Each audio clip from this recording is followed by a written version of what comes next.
Hey guys, welcome back to our Real Love Scenario. Shout out to all our real lovers out there. What's up? Welcome back. What it is, yo? How are you, my friend?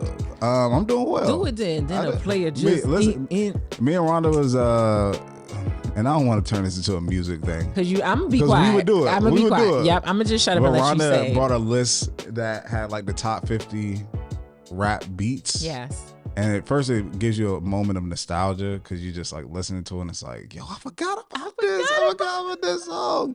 There's some songs that's missing because we pulled up some other beats that was just like, maybe it should have been 100. Yeah, The list should have been 100 because this one joint should have been on there, but so dope. But that's a completely different side track. Yes. Welcome back to Real Love Scenario. Shout out to all our real lovers. If you're new, welcome. You are now a real lover, not even honorary. Yeah, you here. Lover. Actually, you honorary till you leave a review. Leave a review. But if we still locked in, ain't no switching up.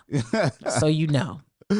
But thank you for coming, everybody who's listening. And I appreciate all the people who share the podcast because I think that's one of the biggest ways that we've grown to how big the podcast is currently is that we have one person who may look at it from a clip or something like that, but then they share it with their friends or share episode, and then that's how we build this listener base. So I'm super excited that we have a consistent listener base every week, every month. Like, means so much, and it's growing. So welcome if you're new. Hi. Go back and listen to everything, okay? Just go back. Go on back. We got a year's worth of stuff for you to catch up on. I also love when people say, like, I've binged, like I watched or listened to the last 20 episodes just over a few days. I'm like, that's love. Yeah, for sure. That's love. So we appreciate that. Do you have, this is random, right on the spot. Okay. Do you have a favorite episode? Ooh, you know what? It could be just from a nostalgic thing, but I think that maybe the first few were like my favorites.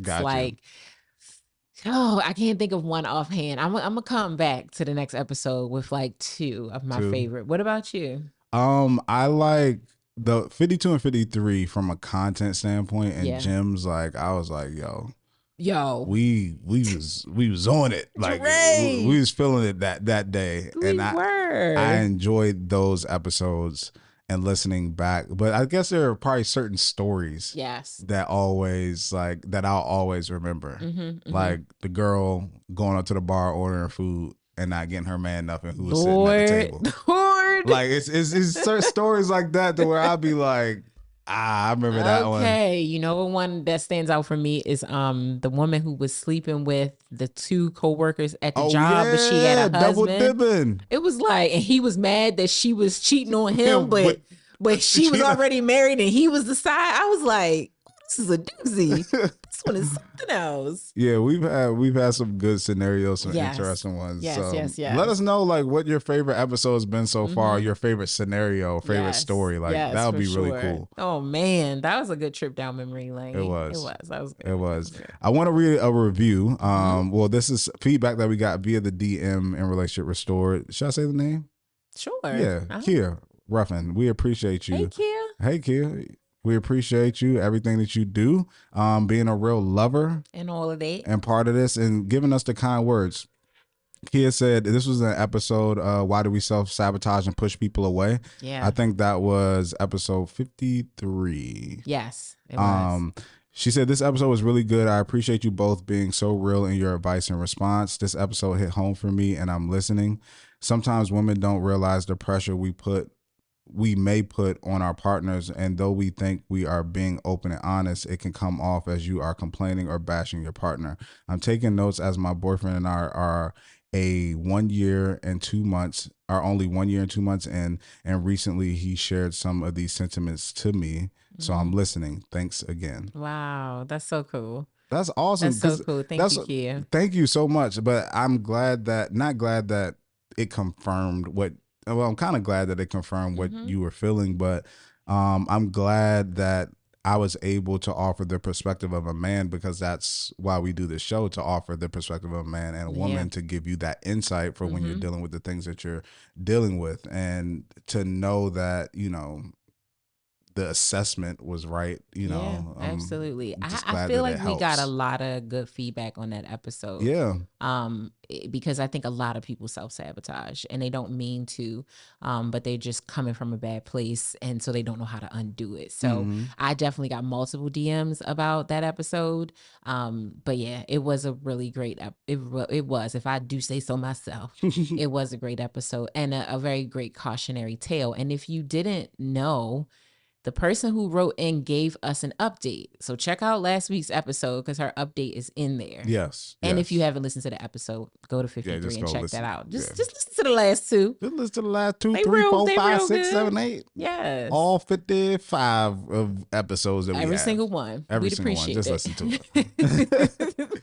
Gems and all. Yeah. All right. So you want to get into our real life love scenario? Yes. So, I saw an interesting, little theme on a blog site. Yes. Where there were 2 different couples that went through public cheating situations. Yes. One of them is a country singer, Jimmy Allen, who was caught having an affair while his current wife or his wife is pregnant with I don't know what number child. It's not their first child. Yes. And then Tori Bricks, celebrity DJ, she's in a relationship with rapper, I believe his name is Rich the Kid or Rich Kid or Lord, I feel like it's okay. I feel like, you got me? Yeah. It's Rich the Kid? Yeah. All right, Rich the Kid. And he also was caught up in a cheating scandal, also involving a pregnancy, potentially paying a woman off, and he didn't pay her, so she outed him. And the theme that came up in the last week or so is that both of these men decided to make public apologies to their girlfriend and wife. And I just thought, I've heard women say, or I've heard people say in general, make your apology as big as what you did wrong, or make it as big as your mistake. What do you think about, public figures, or hell, maybe even just people that making kind of that declaration that they apologize to not just their partner, but to everyone that may have witnessed this embarrassment? I do think it's necessary, because the biggest thing that happens in relationships is you don't want to be out here looking stupid. I feel like that makes it 10 times worse. Yeah. I can think of, and this is not necessarily relationship based, but I can think of how the situation escalated or elevated because the public opinion was able to weigh in. Yeah. I'm a Golden State Warriors fan, and at the beginning of the season, I don't know, a lot of people saw this and heard this.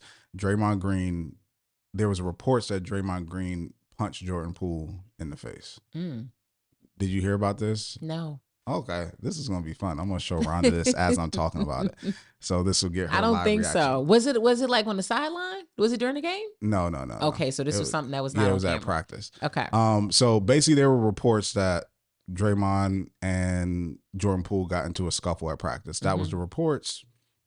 That's what everybody was saying, but nobody was really thinking that deeply into it, because people in sports get in fights all the time. You hear about how Steve Kerr punched Michael Jordan, or was fighting Michael Jordan, and how Kobe and Shaq used to fight. Like, you hear about fights in sports all the time. Me being a former athlete, teammates fight. So it wasn't really national news. It was just like a report came out. People were like, oh, okay, whatever. Draymond has a history of, being an agitator sometimes, but that's how he uplifts the team. He's the heart and soul. He's the voice. It's necessary, but he gets in people's face sometimes, and sometimes those people get into scuffles. Not feeling it. Right? So nobody really thought much of it, but like, it's a report. This is Draymond being Draymond. Then the video dropped. Oh. Yeah. And that made the situation 10 times worse. So then it wasn't just a rumor at that point. It wasn't just a rumor, but then you started hearing reports before it dropped that, it was I'm about to pull it up for you right here. Oh, okay. I'm about to pull it up for Rhonda right here. You started hearing reports that it was more than a scuffle. It was an actual punch. And then when the video dropped, everybody was like, oh, wow. Like, he actually slept him. Okay, so you know what? I feel like I saw this. Did you? Rhonda's watching it right now. Oh. Oh. Wow. Yeah. So. And these are teammates? Yes. This is at work. Ooh, this is at work. Put that boy down. Yeah. So it wasn't that big of an issue before, but when that became public, then it was like, golly, everybody was talking about it everywhere. Maybe CNN was talking about it. Like, yeah, he got in trouble for it with the organization. Yeah, that's what I mean. That's when he had to make public apologies and he had to do a press conference. And if it weren't for that video leaking, there would have been no press conference. There wouldn't have been no addressing it on his own podcast. There wouldn't have been an article. Like, none of that would have came out. But because it then became public, then it was like, oh, wow, now you are causing Jordan embarrassment. People are looking at him maybe like he's soft or like he don't know how to defend himself. And now his family has secondhand embarrassment from that. His parents got to talk about that to people, his friends, his siblings, his cousins, like everybody attached to him now has to deal with this because it was then made public. So I say that to say is that when things do become public, you put a person in a position of where you embarrass them for, the most part and make them look stupid, and you allow public opinion to weigh in on your situation. And I even remember one last thing is that I remember when the Kevin Hart situation happened, and I love Kevin Hart and his wife, Aniko is from Baltimore, and they seem to have a great relationship. But when that happened, I remember her in the documentary when they were talking about it, I think she said something along the lines of like you got caught like doing this, like you got caught, like why, not even saying that the action was okay, but the fact that you got caught publicly doing this makes me look stupid. Essentially, she didn't say that, but I can feel it's like that's the feeling. It's like we could have dealt with this internally if I found out about it and I'm like, what's this? But now public opinion is weighing in, and now I look stupid. I look dumb for supporting my man or saying my man is great and doing this stuff when it's like, girl, he just cheating on you, or you making me look dumb. So I think that when you do that publicly to somebody, you have to rectify it publicly. You have to assess and put out the fire wherever it is. And because you made it public, the fire has now spread further. So now you have to cast the net further of water or whatever to put out that fire. No. And I do think, I agree with you. I do think when you're a public figure, this is even more significant because sometimes the success of what you do is tied to morality and infidelity for the scrutiny of public opinion, which we could probably debate whether it's a crap or not, because it's like sometimes we want to be the upper echelon of morality and be like, you shouldn't cheat on your wife. But then other things are perfectly fine. We don't actually apply those same types of serious morals to other things. But I think Donald Trump openly. Yeah, that's what I'm saying. Easily, like immoral in so many ways, but cheats on his wife as he doesn't make any public apologies for it, and we're seemingly, for the most part, okay with it. But I'm going to focus on infidelity and why it is in two parts important. Yes, for exactly what Dre said, you embarrass your significant other. They have had to now deal with the scrutiny that is coming from your decision to cheat. But then the second part of it is the truth is your success, your business opportunities, your either deals that you're in right now or potential future deals could be impacted if you don't necessarily say anything, if you run away from it, right? You do no damage control, quote unquote, on the situation. People could look at you and be like, we can't touch him. We can't work with him. Well, especially if it was a wholesome brand that might be looking at you where they are not going to want to enter in a partnership with someone that one is doing it, but also doesn't seem to be remorseful for doing what they did. If it doesn't fit your narrative as a person, like as we just said, there are certain people who could do it, and it's like they wouldn't lose anything because it's like Future. We all feel like his persona is if he cheated, nobody would be like, that's crazy. No, we would be like, that seems about right. But if Russell Wilson, that would be news. That would be news. And if it was true, I would expect him to, not because I need it, like as a consumer and a fan of people, I am, unless it was like a crime, but I don't need it. you know what I mean? Like, I don't need to feel like you need to apologize to the fans for violating your marriage. But I do want to say, if you do that, you need to make sure that apology, one, is as big and all of that good stuff, but make sure that it's genuine between you and your partner. Yeah. Don't forget, while you're going on your little campaign, your apology tour, that the first and most genuine apology needed to start at home. Yeah. And it needs to then after that start with change behavior. So I don't think it's anything wrong with making public apologies. I just think you should most definitely not find yourself in that situation again. Yeah. You did it once.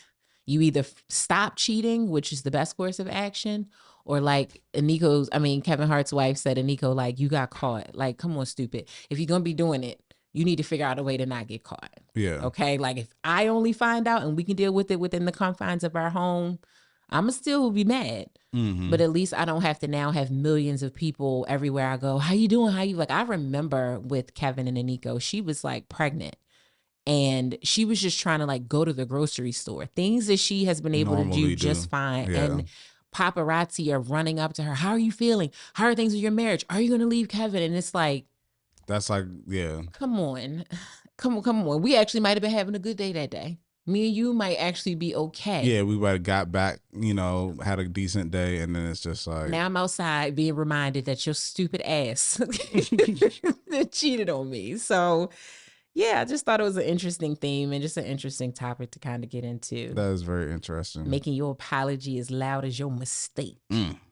All right, let's jump into this week's real love scenario. This person wants to be anonymous. Okay. He says, "Hey, Rhonda and Dre, I hope all is well. I want to let you know that I thoroughly enjoy your podcast, which brings me to why I'm writing in. I have a relationship dilemma that I would really love for you to discuss, so please bump this concern of mine to the front of the line." Oh, here you go. You got it. An associate, not a friend of mine, stopped speaking to me on a cordial basis when he realized my boyfriend and I were a couple. For context, my boyfriend knows him through a frat brother. My boyfriend made me aware that this associate wanted to date him, but he wasn't interested in him. However, once we made our intro into the scene as being an item, the associate immediately stopped speaking whenever we would see each other in public, which was several times, but would still speak to and hug my boyfriend. When I brought this up to my boyfriend, he was oblivious to it and didn't believe it, but the next time we went out, he immediately saw it. He claims it has nothing to do with him and it's personal, so he's not going to address it. Mm-hmm. Later, the frat brother invited my boyfriend on a trip out of town for the associate's birthday. He asked if I was okay with him going, and it was a hard no for me. On another occasion, my boyfriend and the frat were on FaceTime, and the associate took the phone and licked his tongue seductively into the phone at my boyfriend, who then tilted the phone and mentioned that he was going to be staying in that night with me. But again, this associate's behavior made it clear that he still has a crush on my boyfriend. It gets worse. Once, while we were out at a bar, my boyfriend set my expectation that he was going to walk over and tell the associate thank you for wishing him a happy birthday. I said okay. He did that, but he also hugged the associate. I later explained my disdain about all of the physical embracing because it's super simple to say thank you and keep your hands off each other, especially considering the associate goes out of their way to speak to my boyfriend and hug him, but will walk directly past me and not speak, while my boyfriend and I are literally standing shoulder to shoulder. When I told my boyfriend how this makes me feel, he says he's non-confrontational, which for me translates to he'd rather save face for the frat and the associate and slight how I feel. Well, we recently went out and it happened again. And I called my boyfriend a coward for dismissing how I feel about this and told him how fishy the whole situation looks. I want my boyfriend to understand how I'm feeling, so I'd love to hear your thoughts on this and how I can better approach it. Wow. Thank you, Anonymous. Thank you for writing in. That's a good one. There's a lot of principles in here and things that we can dissect. Where you want to start?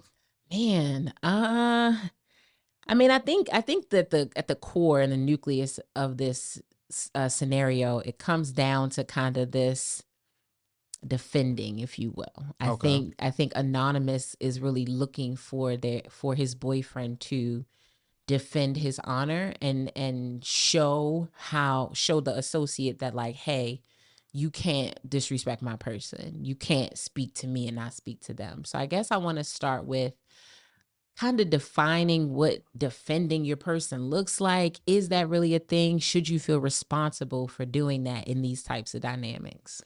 So first I'm going to answer that question, but I just think that the associate, whoever that person is it's just childish. It's very childish. Extremely. And messy. And then even like, I can only pull for myself, my experience with heterosexual relationships, but guys, I'm sure is the same, is that even people, like I've seen women or people who don't like each other who can still be fake to each other. You know what I'm saying? Hey, absolutely. How you doing? You look nice. Oh my God, that's so cute. Like, and can't stand the person. Yes. So like you not speaking at all is just another level of just like childish and petty. Yeah. So that's that. But the importance of it's very important to defend your partner. I mean, when you're in a relationship, your partner should always feel like they're number one, regardless, right? Yeah. I'm looking out for you. You're all that matters. If you feel uncomfortable with something, let me know. I'll do what I need to adjust to make you feel comfortable. So I do think it's important to defend your partner in every situation. Now, the thing is how you go about doing that. Yes. Because you got to first assess the situation. We all grown now. Like physical altercations aren't like we're not doing the that. move. We're not doing that. No. We too grown for that. I don't even know how old they are, but you probably over 21. I think they're in their 30s. Yeah, so it's like college has happened. Like we too old for that. No physical altercations. So you just got to assess the situation. The thing is that most of the time, if it's an issue with an associate, a friend of yours, and they have an issue with your partner, typically it's on you to address that with them. Right. Like your partner and that associate aren't friends. Right. So them even having a conversation about it, first, it naturally coming up wouldn't happen. Yeah. And then they don't even need to interact or hang out with each other anyway. So they don't need to be friends. Like that's the thing that I want some people to understand is every person that you're friends with, your partner don't gotta be friends with. Right.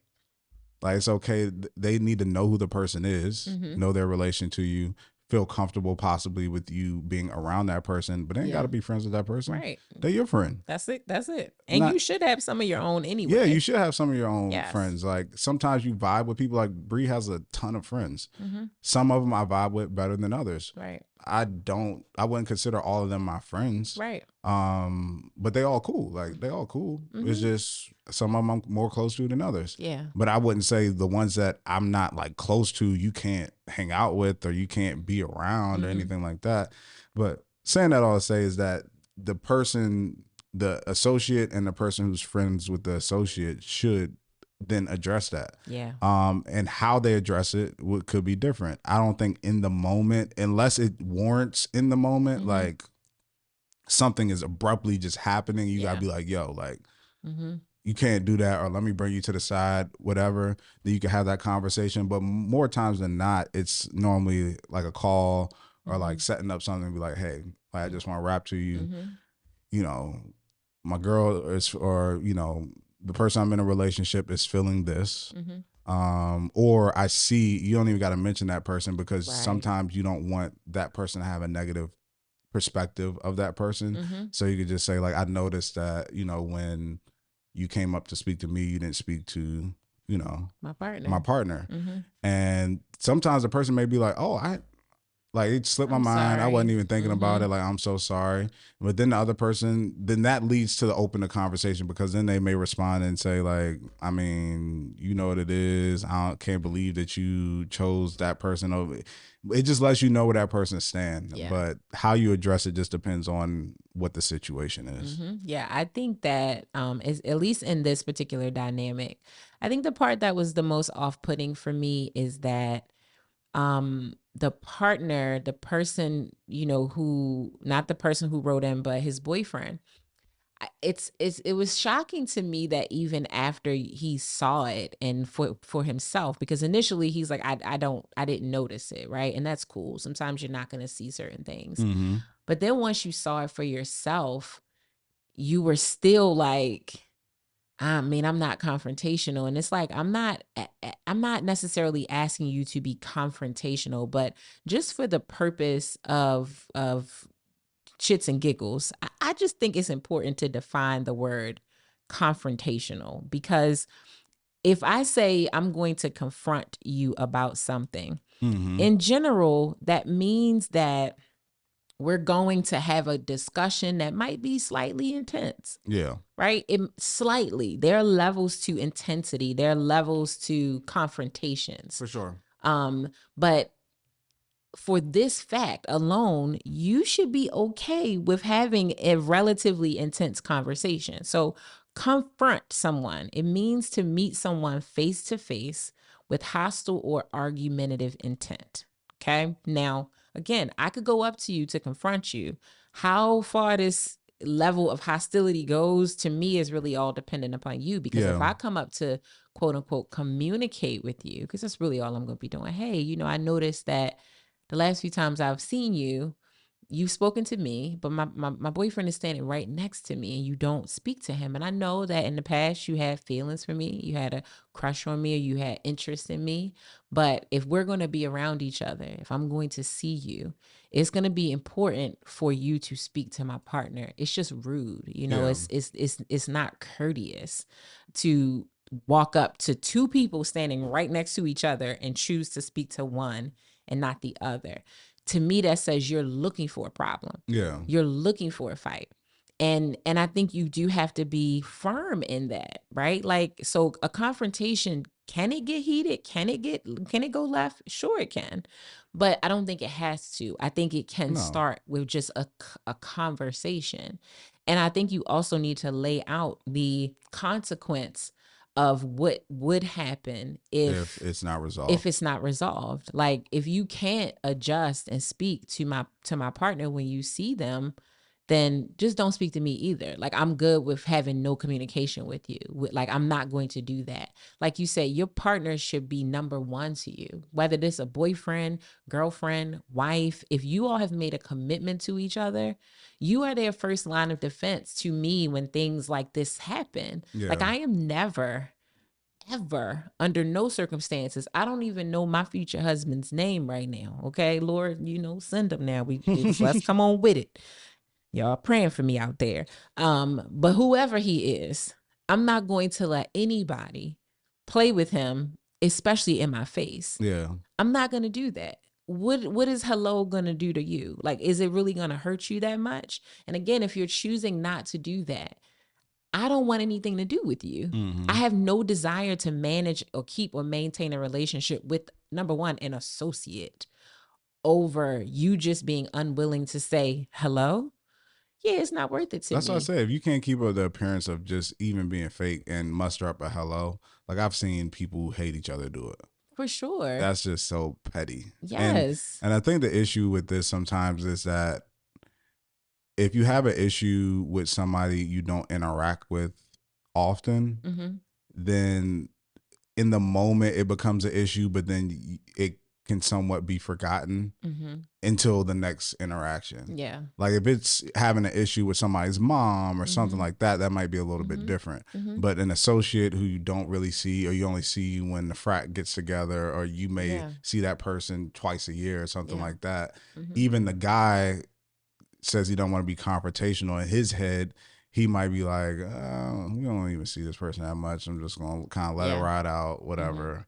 Like, next time I know if this person's invited and we do something with the frat, like, I just won't have you come, or figure out a situation just to avoid it versus like having a conversation. So that's something that people have in their mind too. A lot of people do the avoidance thing, especially if they feel like it's not going to be a continual thing on a daily basis. No, for sure. I thought it was interesting, the whole FaceTime call with the licking the tongue in the screen. I was trying to understand that, because they said it was a FaceTime call with the frat. So was there other people on the call? It sounds like they were together. Oh, so the frat and the associate were together on one side, and then the person who wrote in and his boyfriend were on the other side. So he probably grabbed the phone and and was like, "Oh, look, who you talking to?" And then you proceed to make said gesture. Yeah. So it made me just think about what I hear some people say sometimes is innocent flirting.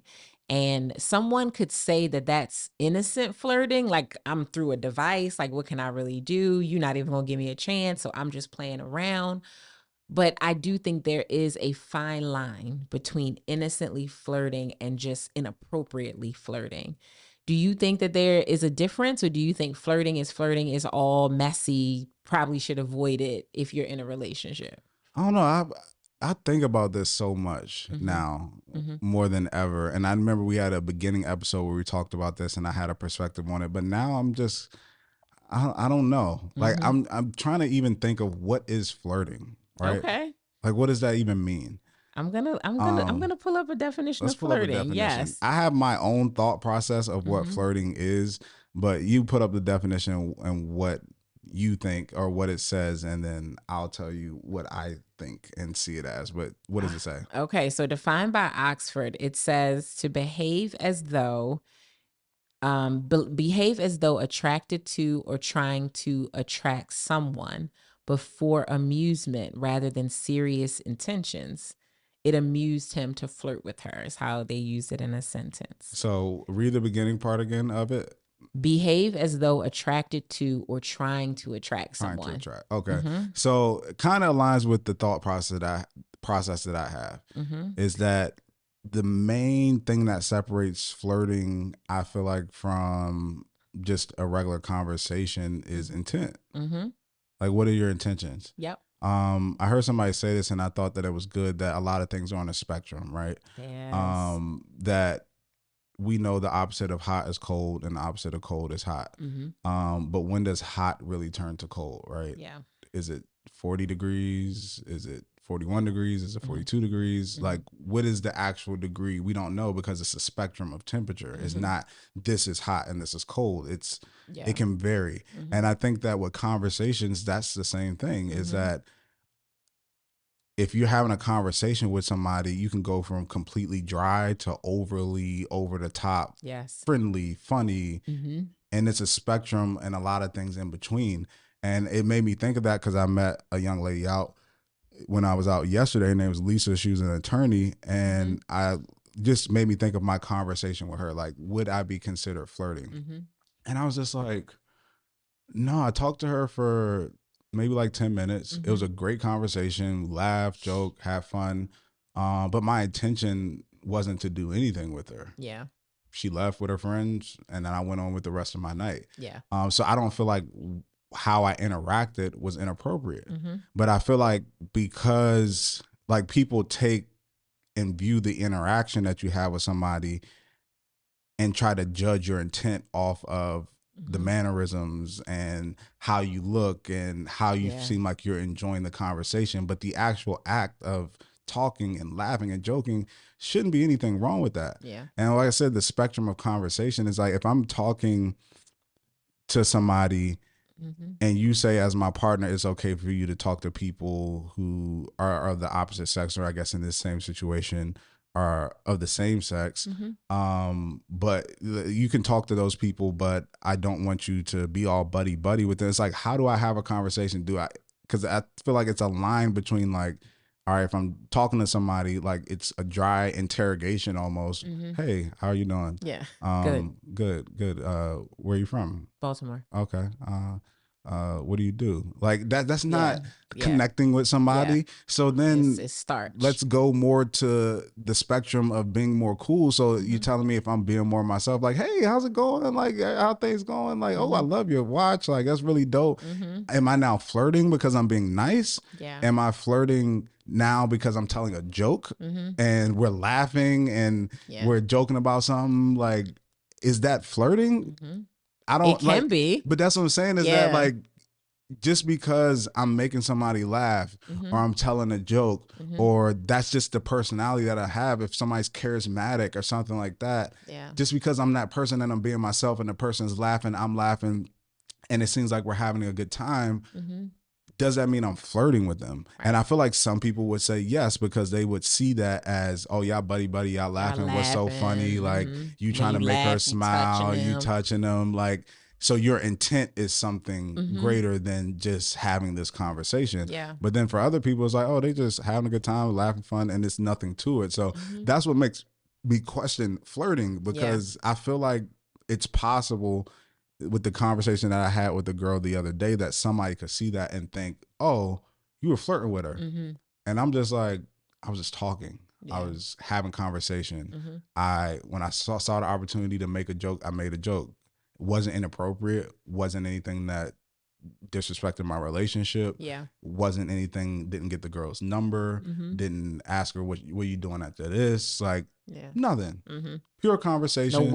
No winks, no nothing. Just pure talking. Learned a little bit about the person. Cool.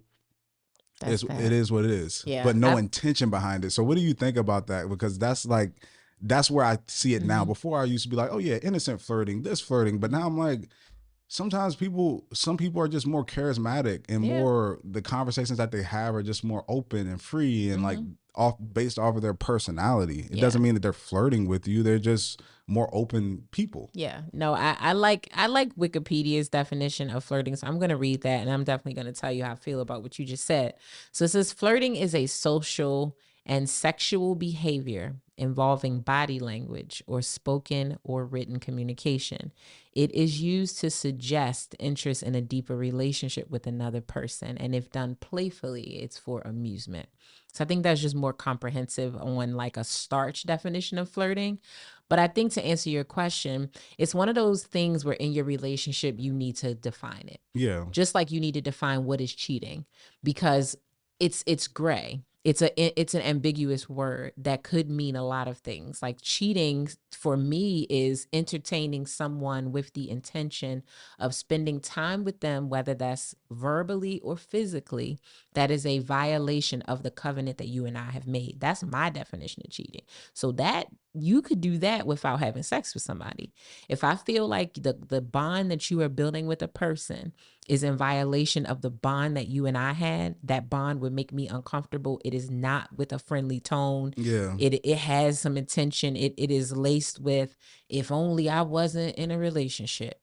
If only you were single or you lived closer, or whenever you all interact, it's a lot of, again, sexual energy, like you complimenting this person on how they look in something versus what they have on. They're two different compliments of, that's a nice dress, or damn, you look good in that dress. That second one, that's the problematic. You can, of course, tell a woman that the dress that she has on is nice or she looks nice. That's cool too. But how you frame it, the tone in which you say things, the tone in which you do things, I think is what needs to be more clearly defined. So I think flirting is a conversation that you should have with your partner about what they deem as flirting, what they interpret it as. And while, yes, you could be more charismatic. Yes, you could be more charming. Yes, you could be handsome so people just want to talk to you. You have to be mindful of what is natural to you, how that might make your person feel. Exactly. So you may have to disengage. You may have to not sit and learn, not you, but just somebody else. You may have to not have 10 and 15-minute conversations with people. You may have to be a, hey, how you doing? And leave it there, because you know that you are naturally charismatic. And if that makes your partner uncomfortable, you have to adjust. I am a naturally flirty person. Like I know that about myself.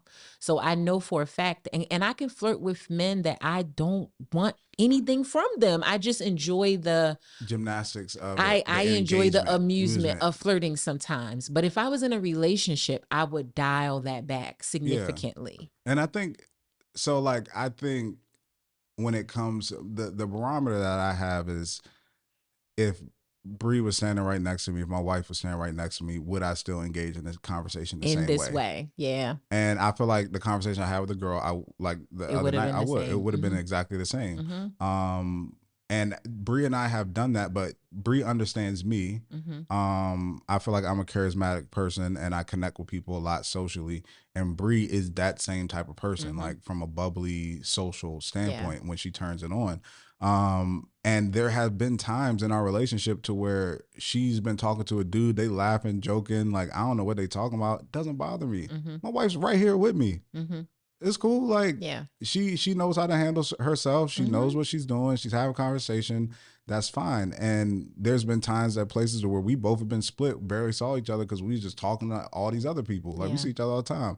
But like you said, that's understanding first the person that you're with, and don't want to dim their light to a certain extent. But also communicating what's acceptable and what's not acceptable. That's and right. being okay with those things.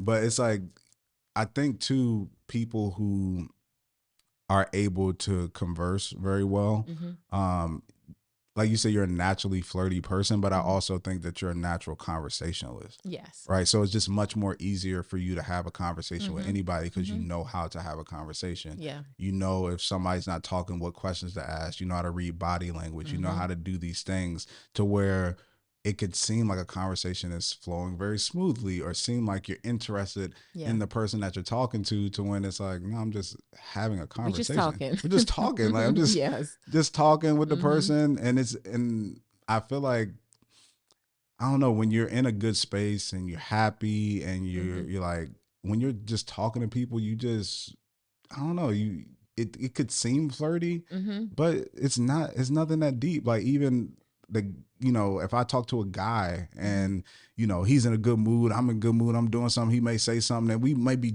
I might be throwing jokes back at him. Yeah. Just maybe it's off of a sports thing or something like that, and that's not flirting with the man. I'm just like, we just talking and we having a good time. We laughing, joking, like doing stuff. Like, I remember I was talking to somebody down in Atlanta when I was at the PD summit for Urban One, and they were a Philadelphia fan, and we were talking, boom. Then I walked up to him, I was like, oh, you want Ben Simmons back, don't you? And he was like, man, what you talking about? And we like joking. Yeah. That's not flirting, but I feel like some people, if they saw me doing that with a girl and joking the same way, they'd be like, they look at them like flirting. But I think a lot of that is because inherently a lot of people are distrusting of, in a heterosexual situation, they're they're distrusting of opposite sex interactions. They just inherently believe that if a man is talking to a woman or a woman is talking to a man, they must like each other romantically or sexually, when a lot of times that's not it. I will say, as a person who is naturally flirty, I understand that in general flirting can be ambiguous, but internally I know exactly when I am flirting and when I am not. I know my intention and I also know my behavior. Now, how they interpret it is a totally different thing, but I know what intentionality I'm setting upon it. Saying all of that, if I again got into a committed relationship and what I felt was just me being a conversationalist, my partner interprets as flirting, I would want to have a conversation with my partner to be like, okay, exactly what part of what you witnessed happened did you feel was flirting? It could have been, I'm just having a conversation with this man, but I might have leaned in and touched his shoulder when I laughed with him. My partner could see that as flirting. And for me, what they feel about what I'm doing is so important that I will no longer do that. I will be more mindful that if I'm standing with somebody and I'm laughing with them, I don't have to be like, and like touch you, because I can see how that touch is then what looks like flirting. It's not that you laughing with somebody. We sometimes shit be funny. But it's all the energy around the laugh sometimes. I would say, just don't crucify your partner if they do that. And you didn't know. They didn't know. Yeah, right? They didn't know. Like, because in the previous thing, that relationship, that might have been something, a boundary that you set up. But in this situation, they may not know. So they may do it, or they, like, even I have a friend who, when she laughs, she always like touches a shoulder or something like that. So if Bree were to see that, I would explain to Bree, like, that's just how. That's how she is. Like, she'll do it to you. She'll do it to anybody. It doesn't mean anything. But if I'm that type of person, like, and I do that, and Bree let me know, like, hey, like, I'm not cool with that, or I saw that you touched your leg, like, what was that? And it was like, I'm sorry, like, I wasn't even thinking about it. Didn't mean it. Yeah. I'll be more cognizant of be honest. Yeah. And make a promise to correct it. Yeah. That's just what's appropriate. I do want to be like super honest as we move into kind of this next piece of flirting. I have a question about flirting too, but you can go ahead. Okay. I think we have to be really honest that some people, even when they are in a relationship, they are just very attention seeking. Yes. Like, the attention that they get in their relationship could be sufficient. Yeah. It could be plenty, but they just love attention. They just love to be the center of attraction when they're in a room. They, just love it when people flock after them or like want to come and throw themselves at them. They enjoy that so much. So they get off on flirting. They really get off on being flirted with or flirting. Again, their intention may not be to do anything, but enjoy the amusement of the flirting. And sometimes I think it's a very dangerous like feeling to have. And I think when you do decide to get in a partnership, it's just things that you should adjust. You said in our last episode, when we got an update from our real lover, that changing and growing requires discomfort. Yes. You should be uncomfortable to some degree. So I feel like when you're getting in a relationship and you're trying to make sure you all are gelling really well, you're meshing really well, some of that is potentially going to come with some discomfort for one or both of you. Mm-hmm. Where when you were single for 2 or 3 years, you were used to being able to do what you want, not have to answer to anybody, not have to call and check in, or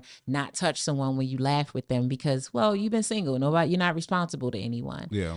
But if your partner needs you or for them to feel comfortable, they need you to make an adjustment. Uncomfortably make the adjustment if you want to save your relationship, especially when we're talking about flirting. Because to me, dying on a hill about flirting is just, it's not worth it. It's just not. It's like, babe, listen, I'm just going to keep flirting. It's like, that's not the hill to die on. It's just not.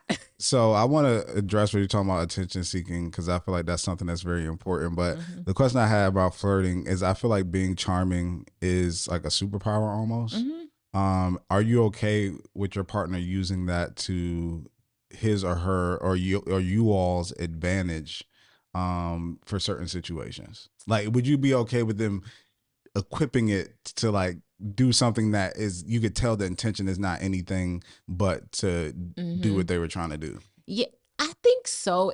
I would need a really good example. I got an example for you. Okay, give me one. My cousin talked about this yesterday. He tells me I'm the luckiest man in the world. Mm-hmm. That one time we were going to see the Nationals, the World Series game at Tap Room at MGM. Mm-hmm. He got there before me. Mm-hmm. Lady said 2-hour wait. Okay.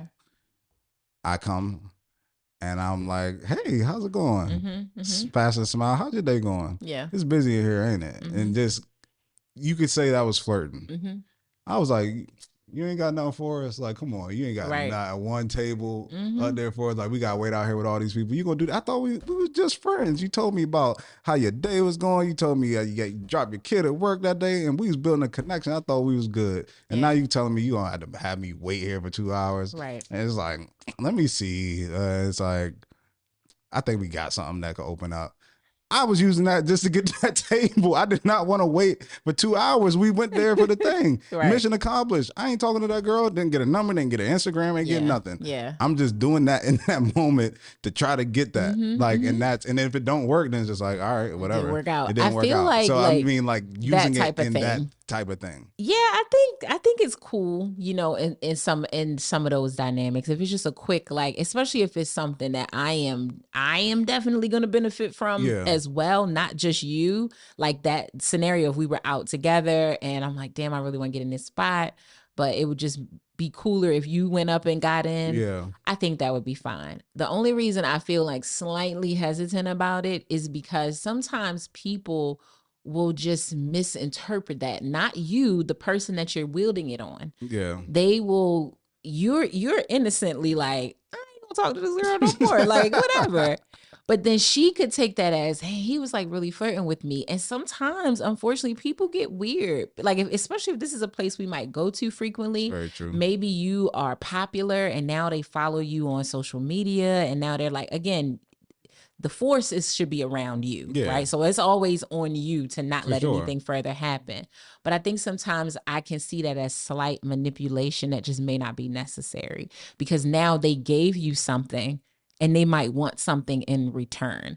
And I just don't really want to deal with whatever that is. I don't want her to be like, well, then why were you flirting with me then if you have a girlfriend, if you have a wife, and like, why would you do all of that? I just don't want that to happen. I know it rarely happens, and it just depends on I would rather deal with that case by case. I just don't know. Because I too want to be able to wield this for us, for some sort of benefit, but I want to be sensitive about it because people are crazy. Like there are crazy people in this world. I feel like in situations like that, the means are already set up. That's called a very great tip. Yes. And I feel like if you do that, like you went up, this is the hostess, so they're not going to serve your table. So you wouldn't necessarily tip them technically, but you can tip hostess. Yeah. You can, if they gave you a table early, that way it was super clear to like, I appreciate that. I threw them a couple dollars. Now there was an exchange. In that situation. There was a give and a take. But she didn't have to open it up at all. She didn't. But because you did that, like, yeah, appreciate and honestly, if I might argue this before we move on, if you would have led with the tip, you probably would have still got the same thing instead of leading with the smile and the flirt and all of that. You just be like, listen, I'm gonna look out for you.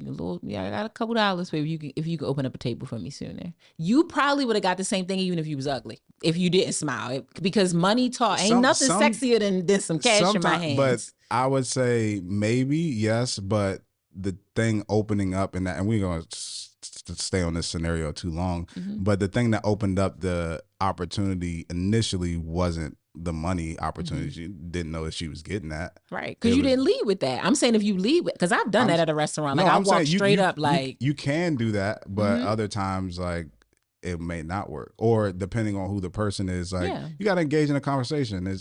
You talk, you do the whatever, but I mean, and dudes have bought breed drinks before and different stuff. I don't care. Like, dude, if you out with your friends, you can get a free drink. Free drink. Like, I trust that you know what boundaries to put in place, get set up to make sure that this thing isn't an inappropriate situation. Yeah, and I trust my partner too. Yeah, I just would not want them to create a dynamic where they are dealing with someone who's not sensible. Oh yeah, the hostess, you don't know her. She could be a crazy fan, like, and fan out because you flash this and flash that, and now she's like, "Oh my God, I think he likes me." I know, like, people be weird. I've seen people take a very innocent act and literally blow that up. I mean, we've seen movies like Fatal Attraction. It's like you were not being flirted with. I want the real lovers to be clear. I was not winking at this girl. I wasn't doing anything but just smiling. You're just using your charm. That's all it is. It's not you use it in selling, you use it in anything. It's just charm. It's not anything that was said that was inappropriate. It wasn't a promise of anything. It's just charm. That's all it is to get your way into doing certain things. Yeah. I think this, and I will say about Anonymous's boyfriend, I don't necessarily know, and I can't read from the scenario if he is an attention-seeking type of person. Yeah. He could be, and I just put that out there as a possibility that sometimes you have to know when your partner is just obsessed with attention, and you have to be like, listen, if you need that much attention, I might not really be the person for you, because if I'm paying attention to you, if I'm flirting with you, and you still have to go outside and get it all the time, that would be a concern for me, because I just don't need attention that much myself in general. And I most certainly don't need that much once I'm in a relationship. Yeah. I'm not even checking to see who's checking for me. I mean, the thing is that everybody has different levels of growth in different areas that they struggle with. One of the things, so I have a few points on this, and I've experienced this, so I feel like I can talk about this. So number one is that everybody wants to be desired, right? Regardless of who you are, you want to feel desired. Because if people don't desire you, you feel like it's something wrong with you. It's like internally. That's why I understood that time ago when Aisha Curry came out and was like, yo, nobody's in my DMs. Nobody's like, they're not even trying. Nobody's even trying. Like, everybody wants to feel desired, and I understand that feeling. When it comes to having attention seeking, a lot of times I see this happens when there was a lack of that. Let's say, when you were younger, or when you were growing up, or maybe you weren't the most popular kid, or things like that, that now has you in adulthood, especially if you pop and you got some things going for you, you feeling good about yourself, that now you're trying to make up for that lost time. It may not even mean, like we said, that you want relationships with these people. You just want people to see you and be like, oh, this person's dope. This person's cool. This person's attractive. And I think that it's important. A lot of times you may not want to share this with your partner because you feel like, they may feel some type of way. They may be upset. But I think that sharing it with them to help them understand a little bit more about you and help them understand navigating certain situations, how it can work. And that was something that I had told Bree 5 years ago, like early on in our relationship when we had first started talking. I was like, sometimes I like being out and I like the attention. just telling you that for sure. I will never cheat on you. Never. Have no interest in being with anybody else. But sometimes it's like, it's cool. Like, I like being out, especially if I go out with my guys, we talk, we have conversation. I end up putting the girls on them, but it's just cool. You know, it's nice to have the attention sometimes. And I said that's something that I'm digging into where that actually comes from or why that happens. I'm glad I'm at a point to where I know I don't want to take any action on it at all. And would never put you in a situation where I'm disrespecting you or doing something dumb or anything like that. It's even the opportunity to just turn it down and just like somebody come at me, it's like, no, like I'm turning it down.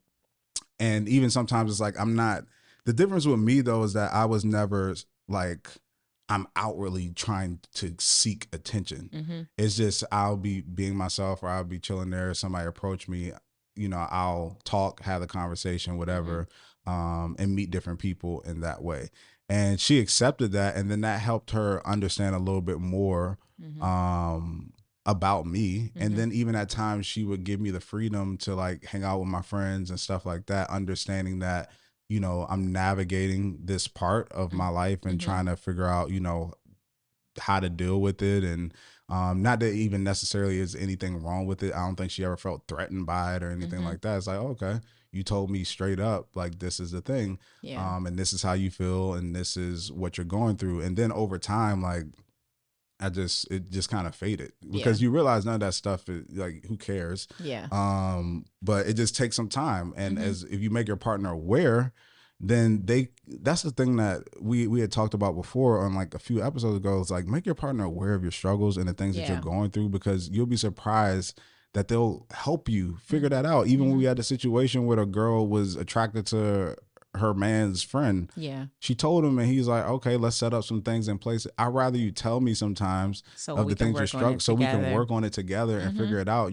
We all have our past traumas. We all have things. Like, I'm not mad at you because people treated you a certain way when you were younger that didn't give you the attention that you felt like you deserve. I'm not angry at you for feeling that way. It's a natural feeling. And I understand that people like that because it gives some type of validation. And I'm also mature enough to know that sometimes just me giving you that validation isn't enough.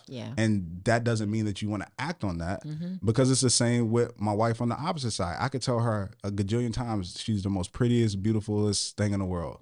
But sometimes coming from me, that just isn't enough. Like, it just isn't. Like, she still will feel the same way about this area of her body or that area of her body, or how that outfit looks on her. No matter how much I tell her, like, I feel like it looks good, just when she sees it in her own eyes, she's just gonna be like, no. But if she goes out and says like, yo, 5 people complimented me on this today, it lights up her day when she's telling me about it, because it was some type of outward validation.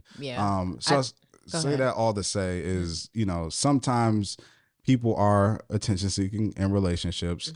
It's not as detrimental sometimes as people may think, but I think that you all should talk about it and communicate it, because I think after a while it could tend to fade. Like, it's kind of, sometimes you got to experience something to know that, all right, this is not necessarily what it cracked up to be, or I don't really care about it anymore.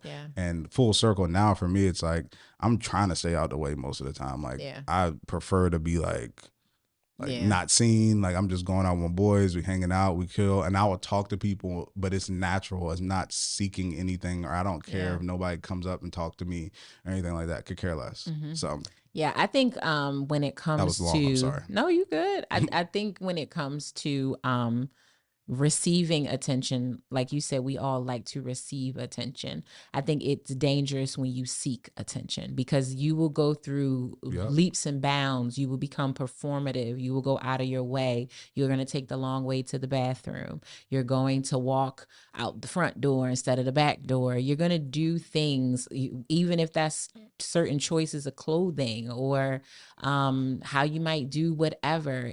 If you go through leaps and bounds to seek attention when you are already in a relationship, that should be a flag for you, but also for your partner. And I agree with you that you all should talk about it and figure out what that is, where it comes from, so that you can work to correct it. Receiving it is one thing. Seeking it is where it gets dangerous. I though push back and struggle on, like, because I think it's a self-esteem issue sometimes. And while, yes, how I feel about me it has to be the most important thing to me. Of course, if you are in a relationship with someone, you do want them to validate that. You do want them to, you want them to tell you that you look nice, or whether that's in general or with a particular look on or with no clothes on. You want to be validated. But I think that if you start to only believe validation that is external, that is also very dangerous. Even if that's from your partner, that has to start from the inside. So even if that's why the point you just used with Bree, where you could tell her she looks amazing, but if in her mind, her own feeling about herself in that moment is that she does not, I can understand why there becomes a struggle with that. But if I don't think I look good, but my man thinks I look good, but it didn't click for me until 4 other people told me, that's problematic. Yeah. That's problematic because, again, it has to start from the inside. I'm never going to think I'm 100% perfect. None of us do. Some of us wish we were smaller. Some of us wish we were taller. Some of us wish our eyes were a different color. We always want more. We always, from an aesthetic perspective, might want to be different. You would be surprised. The people that sometimes we think are the most beautiful, they don't necessarily feel that way about themselves. They might critique themselves. Oh, Jennifer Lopez, you would think she's one of the most beautiful women in the world. She must feel that way. I am sure that there are days that she does not feel that way, that she's like, I gained some extra pounds, or I'm getting older. I see these fine lines. And so it's all about, when it comes to attention, you have to make sure that, one, you're giving yourself the appropriate amount of attention to affirm and believe in yourself from a physical perspective, but an internal perspective. And you also have to communicate with your partner when they aren't giving you the attention that you would like to receive from them. Whatever that is, if that's just more physical touching, if that's more compliments, you have to say that. You all are buying into doing life together. And so outside of you, again, they are your next line of defense. They are your next biggest cheerleader. And so if you're not getting that from them naturally, it's not okay, but naturally, you will then seek it from elsewhere because you desire it. So it's like, if I give it to myself, but my man don't give it to me, but I want it, now I'm going to just go out my way to, quote unquote, seek attention. And again, that has nothing to do with this scenario. Yeah. It's just going into the conversation of attention seeking. Some people still seek it even if their partner gives it to them. Yeah, and I think, and I'm saying, I think that's problematic. You should not be, to me, I would not be comfortable with my partner vying for the attention. Again, receiving attention and being okay with it is one thing. Going out of your way to seek it is a whole nother story. For me, that would be challenging. Again, I'm not saying we're going to break up, but if I find that you have to go outside to constantly feel handsome, believed in, supported, attractive, you have to get that from outside, I'm concerned. And I'm mostly concerned not so much with what I might be doing, because if I'm confident that I'm giving you the attention and we've talked about it, I think I'm doing okay. I'm concerned at how you view yourself. I'm concerned that you don't believe that you are beautiful or attractive or sexy or whatever the feelings are. Listen, when I pop out and I feel like I look good, don't nobody got to tell me that. Like, I'm just telling you right now, nobody else has to be like, Rhonda, you look so nice today. Thank you. But in my mind, I'm like, and do, because I believed it, because I saw myself. Does it feel good to get a compliment? Of course. But I didn't get dressed up or lose 10 pounds or put this lipstick on for anybody else. Anybody else. Yeah. I did that for me. And if I did anything for anybody, it's my man that I did it for. And so if I feel it and he's seen it, I could give a shit less what any other man really thinks about it. I just don't care. Yeah, I think that your distinction is good about the seeking versus receiving. Yeah. And I think that there's also in that is liking something versus, like you said, seeking it. Like, it happens. I know it happens. Nice. It feels good. Yes. I like it. Yes. So some people will do that. I think that was more of the category that I was in initially when I was in the relationship with Bree and we first started talking. It's like, I wasn't doing gymnastics, right? But for me, I know that sometimes my appearance would garner just attention when I get out. So it's nice. I liked it. Like the attention was nice, but I wouldn't go out my way to get it. Like, it's just, if that was a night and it was just the boys and we were just hanging out, it was cool. But I just kind of like being outside, mainly too because I just like interacting with people and meeting new people and stuff like that. But that was something that first I had to figure out, like, all right, why do I enjoy this or doing that? And then sometimes it's not even, the attention seeking has nothing to do with attraction to like sexually or anything with the opposite sex or anything like that. Some people just like the attention. It could be in a business setting. It could be like in so many different areas. They just like attention just for attention's sake, not even anything sexually or anything like that. But I agree with all the points that you made. I just think it's a balance, and I think a lot of people struggle with it. It's not like a one-off problem that people have. I think a lot of relationships and people struggle with the attention thing at different places on the spectrum. Some people it's not as much as others. Some people, it is very, and very we live prevalent. in a society that promotes that. Like, whether if you're a younger person, even if you're not, we live in an environment that constantly says, show yourself off. That's what social media is. It show what you're doing. It show what you look like. Not that you just work out, but that you got to show that you work out. You got to prove that you work out. We put pictures up where we look nice because what? We getting likes, and that says, liking says, oh, people like this or like me. So I get, there are just so many forces that make that so natural, so commonplace for you to like desire this attention. It's just a cautionary. It's just like, be cautious about it. That's all I'm saying. So he says that this person is an associate, right? His frat brother is how his boyfriend and the associate know each other. So it made me think about, like, cool, he has a crush on him. That's obvious. And he liked him. He said he communicated it before, but he was like, nah, I'm not interested. But they've maintained this association of sorts. Do you think that you can just be friends with someone who likes you, has a strong crush or like desire for you? Do you think that you can maintain a friendship or an association to that person? Yes, if you're not in a relationship. Okay. So if you're in a relationship, no. If you're single and you choose to still be friends with this person, sure, why not? Like, if you feel like you're okay with the relationship and you don't want to do anything with this person, and the person isn't acting weird on a normal basis, you just know and are aware of it, then sure, whatever. But if you're in a relationship, then no, because it's not appropriate.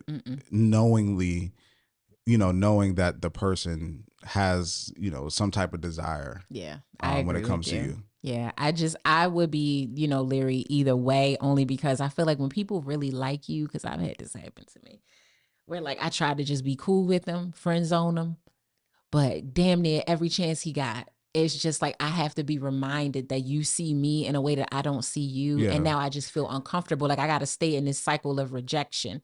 Now, if you can also adjust to just the friend zone and we could just be cool, then cool. But if it just becomes like, damn, I said no last week and I have to say no again. And I have to just keep saying no and feeling bad that I'm like, damn, you really like me, but I don't really like you. And I think maybe you'll get over the crush feeling if we just detach. Yeah. Like you won't have to worry about expressing it to me if you're not around me. Yeah. But most certainly no. It's a hell no if you're in a relationship. Yeah, and because if you're in a relationship, the dangers of it is that, like I said, going back to the attention thing, people like the feeling of being desired. And the issue is that you would kind of try to toe that line. If you're single, you playing around with that, you messing around with that, kind of keeping that fire lit, maybe doing a little something to maybe make them feel like it's possible, just because you like how the person is giving you attention or treating you or things like that. When you're single, that's whatever you want to do. Yeah. But in a relationship, you fall into that possibility of you still wanting to play that game, and that's when you could really get in trouble. Like, which sounds very much like this situation, is that you may not want anything to do with the person, but you like the attention, you like how you get treated, you like the desire that's coming your way, and it's like makes you feel good. Which for everybody, for most people, that's a normal, like you said, you would be combating a normal feeling of feeling a normal desire. good feeling. A normal good feeling. But you have to, take in consideration the person that you're with and what's appropriate. Yeah. And that's really where you have to draw the line and decide, like, what's most important?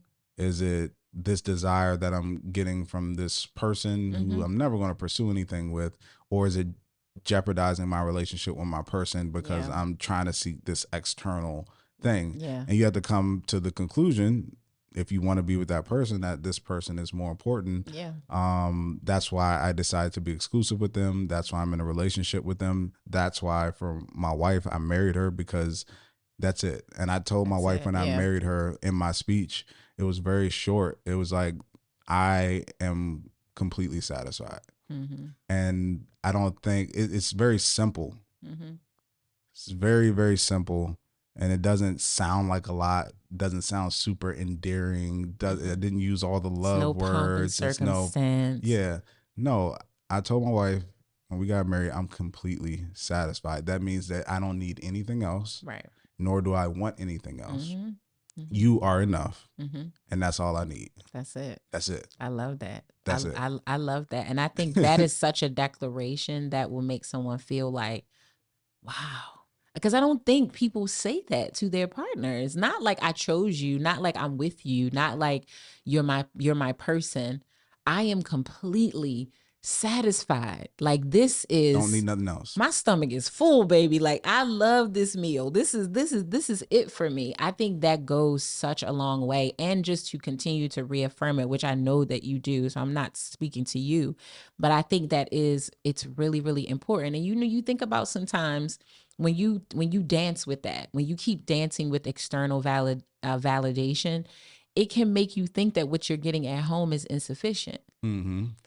The person who you are with and you're doing life with day in and day out is seeing you day in and day out. And again, this ain't got nothing to do with y'all that's slacking in the attention department. If you slacking, and you need to step it up, okay? But I'm talking about you are getting the attention. You are satisfied with the attention that you get at home. But people outside only get to experience a portion of you. They could be highly focused on you for 5 minutes because that's all that they had with you. So you think that is like, it's warping your mindset around what attention feels like. Your person at home, your wife, your husband at home can't spend every waking minute with you, giving you what you experience in 5 minutes with a stranger. It's just like porn. People get addicted to porn, and then it negatively shapes their expectations of sex in their relationship. When you don't see that, they done stopped on set 5 times. Hold on, they done stopped on set 10 times. They done grabbed some lube and did all these things that you didn't see, but you think that that's how sex really works. And it's like, it's not. So it's the same thing with external validation. Don't compare how I love you and show affection and attention to you. Don't compare me to somebody that experienced you at the bar for 5 seconds.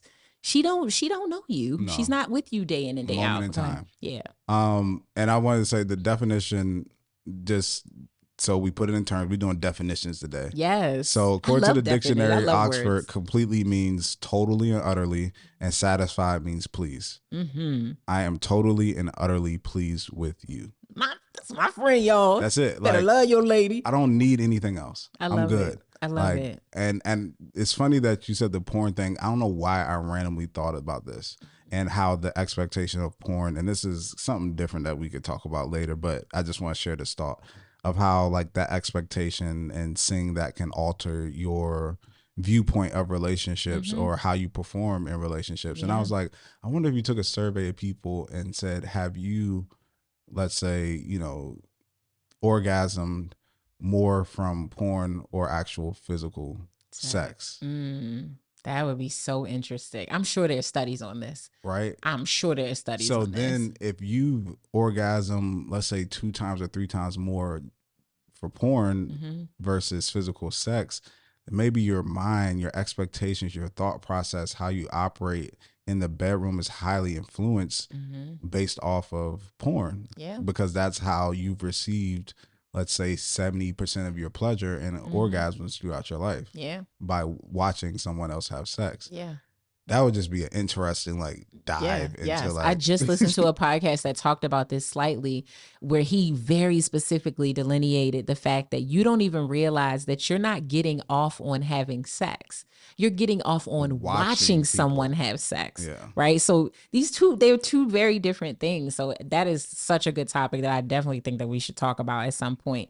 But to kind of wrap up the overall advice to give to this real lover as to how to reapproach this conversation with his boyfriends to get him to understand how it's making him feel, what would you say is maybe, some good advice for how he should approach the conversation? Well, we talked about it in our last episode, but clear communication is always the mindset that you should have, or your objective when you're going into having these conversations. But it's kind of hard, but well, not hard, but I feel like it can be redundant at a certain point, because the advice is always have a conversation with your partner. Yeah. And I think the advice I would have would be more for the boyfriend versus our real lover who wrote in, is that your partner is the most important person. That's right. That person trumps everything. Like, even I've had situations with Brie and I to where she may have felt uncomfortable with me doing this with this person or doing that, and I didn't get it. But I told her, although I don't get it, I don't agree, and we probably will have a deeper conversation about it. If you don't want me to do it, it will not happen. That's right. It's not an argument. It's not a discussion. It's not, you trump everybody. That's right. You have that power. However you use that power is up to you. Yeah. And we all know that if you are corrupt with your power, that can cause more issues. Sure. Right? Yes. But you have the power to veto whatever. And if you're telling your partner that they don't have the power, that's a completely different situation, because now the priorities are in the wrong place. Yeah. Why does this person who is not with you every day, not in this relationship, doesn't do the things that I do for you, both physically, emotionally, spiritually, anything, have a say or any direction or anything in this relationship over me? Why are they being chosen over me? Right. It does not make any sense to me. No, sir. I'm with you when you're right. Because you need to be in a relationship with them then. Yep. Go ahead on over there then. If they're the priority, that's right. Then go ahead. See ya. So that I would more for the boyfriend. Why is it still an issue? Why is it still an issue?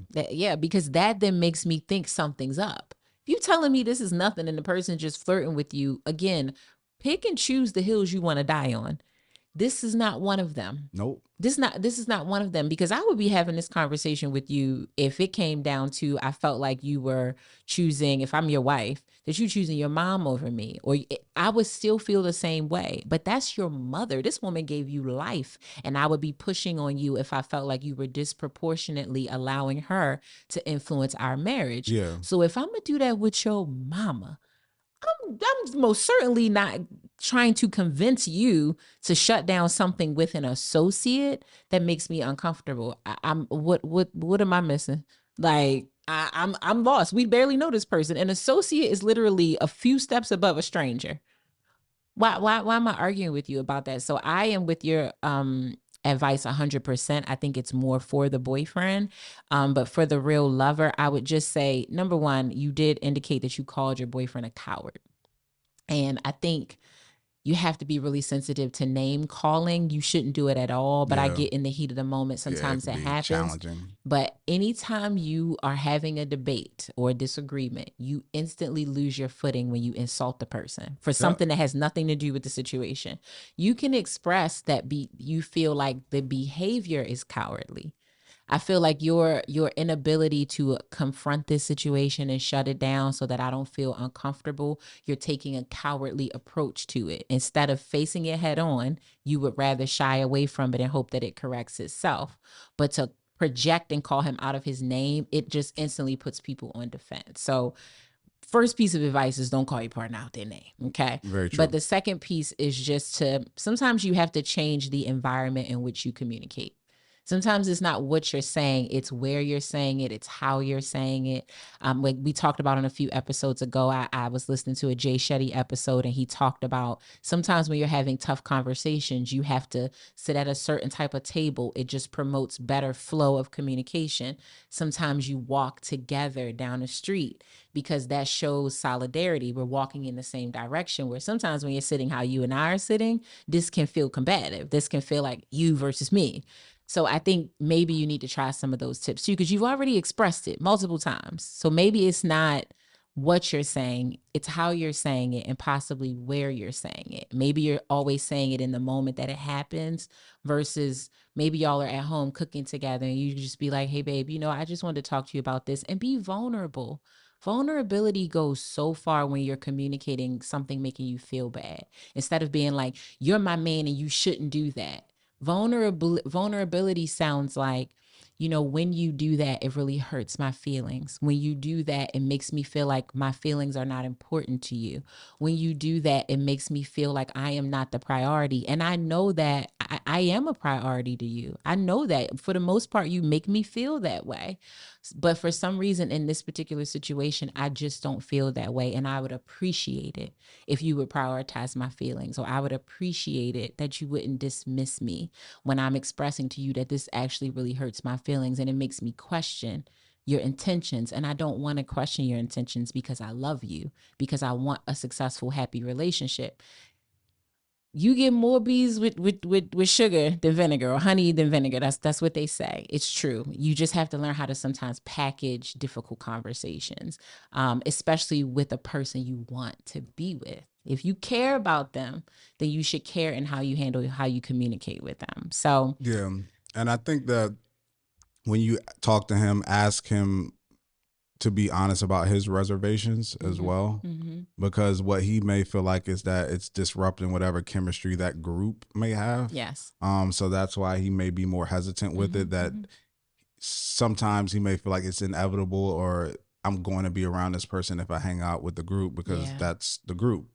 So I don't want to disengage from the group. And that's what hard decisions have to happen. Sometimes you may have to, if this is your person and this is what's happening, sometimes you have to disengage from the group, or you tell them like, if so-and-so's there, I can't do it. Like, I'm sorry guys, like we can all hang out, do whatever, but if they're there, I can't do it, because multiple times they've shown a particular behavior that's just not acceptable. Unacceptable. And my person isn't comfortable with that. And honestly, it doesn't make me comfortable I'm not comfortable with it either. So I love it. That's what it is. That's what it is. Good luck. I don't really believe in luck, so let me not say that. Wishing you the best blessings over this. I think you all can work through it just with some more vulnerable communication. And like Dre said, digging into why this is happening. But if you want to write in, you know where to find us, relationshiprestored.com. Go to our website, click the contact button, and write into our show or for the girls. This is on the Relationship Restored Network, and you can follow me on Instagram. Yes, that's where I am at Ronnie Cates. And you can also follow Relationship Restored on Instagram. That is Dre Smith. Yes, and we'll see you next week. See you.